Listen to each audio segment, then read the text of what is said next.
Morning, everyone. Please have a seat.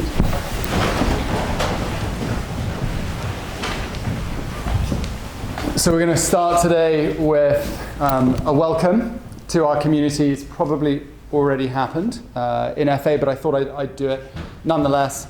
So Kehui Chen, I probably have not pronounced your first name correctly, but I'll work on it. Is new to us, come from China. She's in Gabe's, grade 10. And so please, if you could just stand for a second, and then we can have a look. That's Kehui, and let's give her a warm welcome.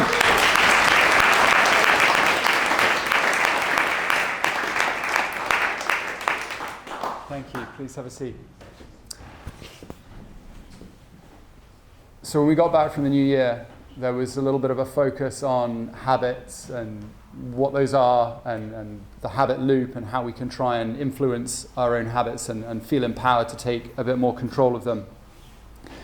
And then last week we considered the concept of resilience and what that really was, and then that it's a behavior that we can also develop and that we can grow our resilience and develop our strength.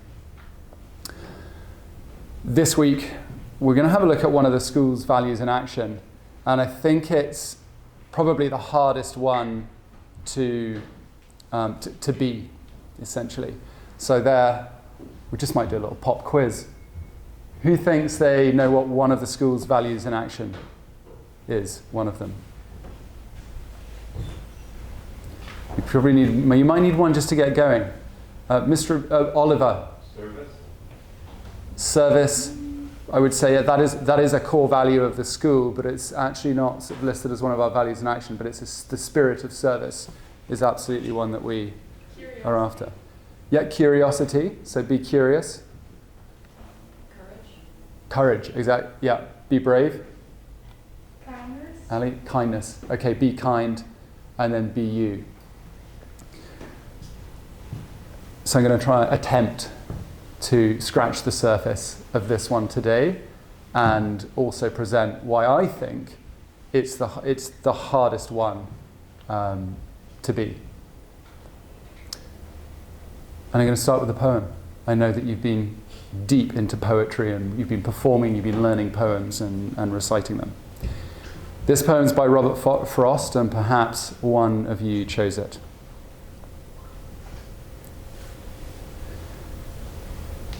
Two roads diverged in a yellow wood, and sorry I could not travel both and be one traveller. Long I stood and looked down one as far as I could to where it bent in the undergrowth. Then took the other, just as fair, and perhaps having the better claim, because it was grassy and wanted wear. Though as for that, the passing there had worn them really about the same. And both that morning equally lay in leaves no step had trodden black. Oh, I kept the first for another day. Yet, knowing how way leads on to way, I doubted if I should ever come back. I shall be telling this with a sigh somewhere ages and ages hence. Two roads diverged in a wood, and I took the one less travelled by. And that has made all the difference.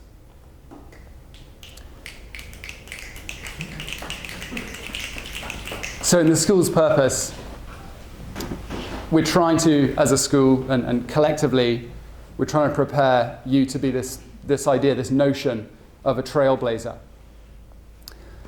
And then within that, the acknowledgement and the recognition that no two paths are the same. You're going to walk different paths. Even if you've got the same exhibition of learning that you're working towards, at the end of a unit, you're all going to get there in a slightly different path.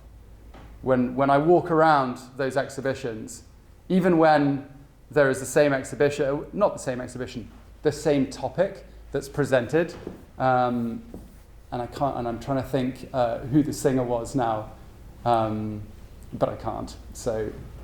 But there were two exhibitions on the same singer, and but they were very different angles, okay, and the process and the means by which those students arrived were obviously very different.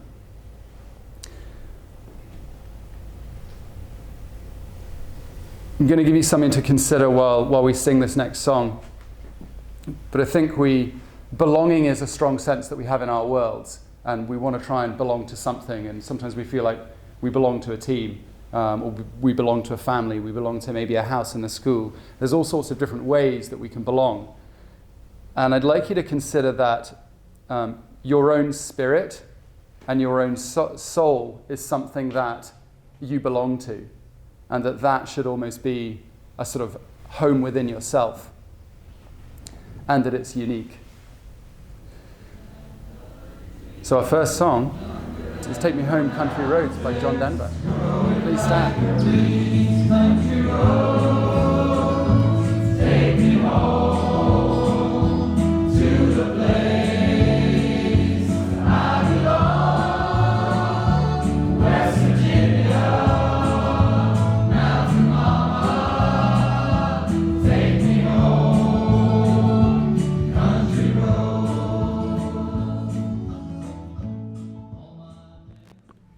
Okay, so on Thursday last week, I hopped on this Zoom call, and I usually don't use my cell phone for a Zoom call. I usually use my computer or a laptop or something like that. And I couldn't, it was very strange. Like the image I was getting of myself didn't really look like me. I know I've got a slightly bent nose, and and my ears are kind of, it seemed like they're at different heights, and they're doing their own thing, and that's sort of okay. Like I'm okay with that. But they were doing something different, and I was like, this is weird. And I couldn't I almost couldn't concentrate on the Zoom call because I was trying to figure out who's that, what's going on, like who's stolen. It's almost like a sort of John Travolta sort of face-off movie, Nicolas Cage reference back to the 90s. And so I'm on this Zoom call, and eventually I sort of get it figured out, and the angle and so on and so forth. But what we see in the mirror every day when we get up and we try and sort ourselves out, and I couldn't help as I was moving past one of the washrooms this morning, and the door was opened, and I sort of had a quick glance, and there were sort of 4 or 5 people just getting themselves set for the day. And that's an image that we're so familiar with, and that's what we think we look like, and that's how we think others see us. But actually, we're seeing a mirror image of ourselves, and so that's not actually the image that people see of us when they look at us. And so there's this difference between a sort of a regular mirror that we would look into, and then a true mirror. I'm not sure if anyone's looked into a true mirror, but a true mirror is when you put 2 regular mirrors at 90 degrees to each other, and then when you look into them, you actually see the image that other people see of you. And so for many of us, as we've grown up in societies where we think primarily that we are sort of beings, and we think of ourselves as physical beings, and that we move around the world, and perhaps once we get a bit older or a bit wiser, we start to consider that we've got what's our spirit and sort of what's our soul, and that's actually inside of us. And there are other cultures that see very much more the spirit as the core and recognize themselves as spirits, and that the human body is what then transports that through experiences and through the worlds. So I start with the mirror piece because we're quite focused on images of ourselves, and that is sort of feedback on who we are in the world. But I got a reminder the other day of the complexity with trying to understand who I was and who I am when I was on this Zoom call, and I didn't really sort of recognize the person on the call because of that image sort of distortion. So in a moment I'm going to get into why, and I'm only going to scratch the surface of this, but why when we try and look at ourselves and we try and understand who we really are, why that's such a complex process, and why there are so many layers that we have to try and sort of break down and get through before we get to that core. And so how many times has someone said to you, well just be yourself, and it sounds quite simple the way it's presented, but I think it's one of the hardest things to be, and it's one of the hardest things to do.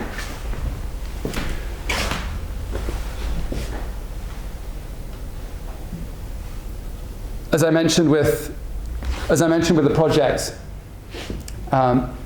we're actually quite, I think we're quite good at valuing difference, or we understand the value of difference when we're looking for things, like, you know, when you're sort of scrolling online and you're looking through, whether it's TikTok or you're looking through Instagram, and you're looking at typically the topics that you're either familiar with or you're interested in, and you'll pause and look when something catches your attention because it's being presented in a slightly different way. And that'll intrigue you, and it'll captivate your sort of curiosity. And well, how did they film it from that angle? Or, wow, that's incredible. I've never seen someone do like that extra sort of nuanced, whether it's a flip or presentation style. And we actually look for that, and we enjoy that, and we celebrate that. If 5 concert pianists played the same piece of Chopin, they'd all play it slightly differently. They'd all create a slightly different sound, and their individual expression and interpretation of the music and the song would come through. And one you might like more than the other. It might appeal to you more than the other. But yeah, I think we would value and recognize the difference in the world around us and the differences in the people around us. So I find it illogical and sort of extraordinary that we seem to be, and I certainly was from a young age, I can only really represent my own perspective, terrified of being different and not valuing the fact that I was different and that I'm unique and you're all individually unique. And yet we seem to hold back on expressing that because we're afraid. And we don't want to be different in a world where we uphold and value difference all the time in so many different ways. I saw an interview, it was only a short clip, and I don't know if anyone's heard of the singer or an artist Jill Scott. Has anyone heard of her? Yeah, okay, Jessica. And she was following, in this gig, she was following after quite a famous artist, and there was an interview, there was someone who was from the media who was there, and they asked her, are you feeling nervous because of who she had to follow? And she sort of smiles and laughs and said, you know, we all have our own thing, and that's the magic. And everyone comes with their own sense of strength and their own queendom. Mine could never compare to hers, and hers could never compare to mine.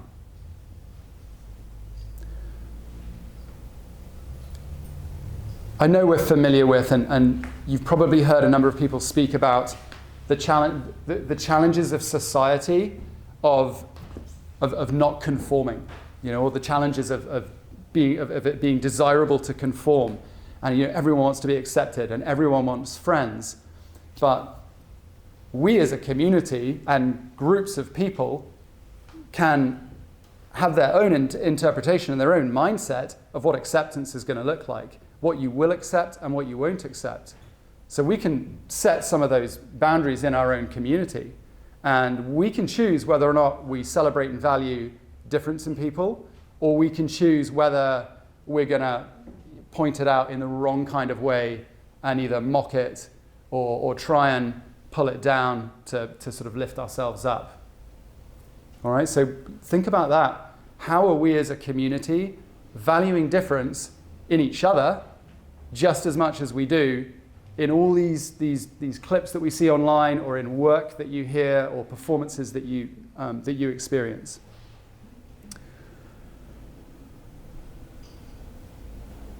So now I'm going to have a look at the challenge of trying to know yourself and then therefore trying to be yourself. Before I put this image up on the board, actually, I'll just mention one other side note. I'm not an expert in this area, you know, and I don't profess to be. I have my own experiences, and through conversations or watching different talks and presentations and through reading, things like that, I have some of my own ideas, but all I'm trying to do is maybe even just provoke some thought from you on a topic that's really deep and I think difficult to, and challenging to sort of grasp. One of the ideas that I stumbled across the other day was, why is such a powerful question? And I use it all the time. I always I'm trying to ask why, and it sort of leads to that analysis that can be really great for whether it's your own performance, or it could be your own understanding of a particular concept or topic, or it could be you're trying to change a system somewhere in an organization, and so why is like a really powerful question. But when it comes to yourself and you're and you're trying to look deep within yourself, that idea of introspection and that question of why overdone can actually be really quite detrimental, and we'll look at why in a minute. The word that I saw this presenter suggest that you ask more is actually what, and I'll give you an example. So perhaps it might be it's a relationship in your life and it's not going the way that you want it to go, and you ask why. Why can I not get on with this person? Why is that person behaving the way they're behaving, and why am I set up in a particular way that we don't jive? And that's a deep warren to explore. It really is. And it's highly unlikely that you'll actually be able to make really strong, accurate interpretations, and that you will find the truth at the bottom of that warren, however deep it goes. And so this presentation I was listening to suggested that a more productive and a more beneficial for yourself way of going about it is asking what. So what can I do to find more of a harmony with that person? And it takes you to actions and behaviors and interactions. Because shifting that focus off yourself, and yourself is very difficult to sort of really understand truly what lies beneath, yourself will come through in the choices that you make as you look to try and develop that relationship, or whatever the goal is that you're trying to work towards.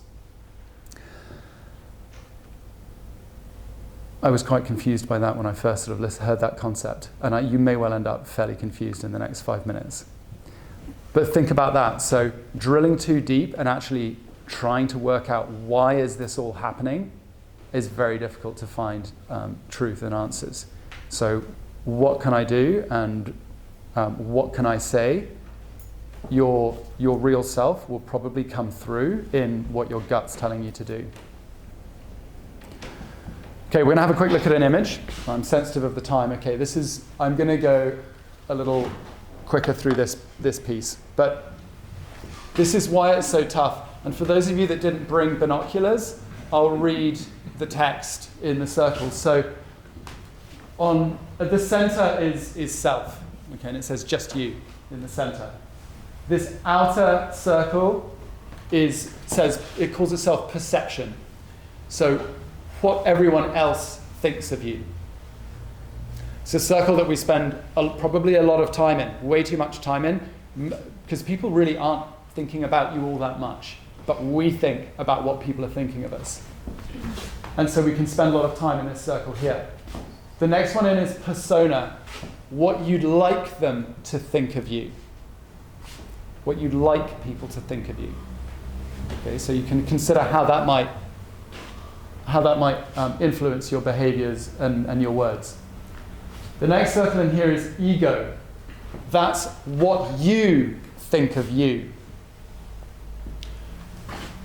And that one is particularly challenging because you have all sorts of subconscious thoughts that you're not really in control of and that you're not really aware of.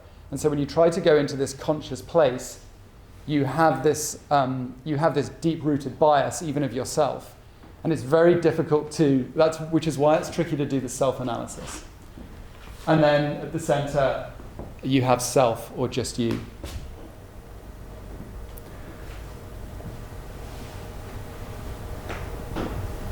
Caroline McHugh, who's the founder and CEO of Idology, and whose website I took this image from. She is a leader of an organization that strives to help other organizations embrace the idea of being original versions of themselves. And she says this: "You're not your thoughts because you think them. You cannot be your feelings because who's the you that feels them? You are not what you have. You're not what you do. You're not even who you love or who loves you. There has to be something underneath all that." So I think what I'll leave you with is trying not to dwell on self-analysis. We have Be You as the values in action because we really want to emphasize that self-expression and you feeling empowered to try and celebrate your difference, and that it is our differences that unite us, is something that we as a school want to get behind, okay? And we want to support you in that. But it's a journey, okay? I think that our inner spirits, and I'm just talking really from my own personal viewpoint here, I think that my inner spirit will guide me to do what feels right, and that's really almost more of a gut thing. And it probably took me at least 28 years to sort of get there and start feeling comfortable in my own skin. All right, and it really did. I think this is a long process and a long journey, but I potentially could have had some catalyst moments within that might have sped things up. I think the challenge is just listening to that voice within.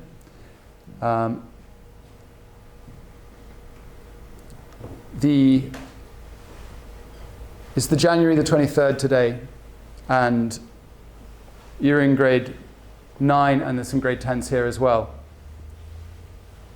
This is the only January the 23rd of 2024. This is the only time you will live this day. And I think sometimes we get sort of lost in that idea of, well, there's so much time ahead of us.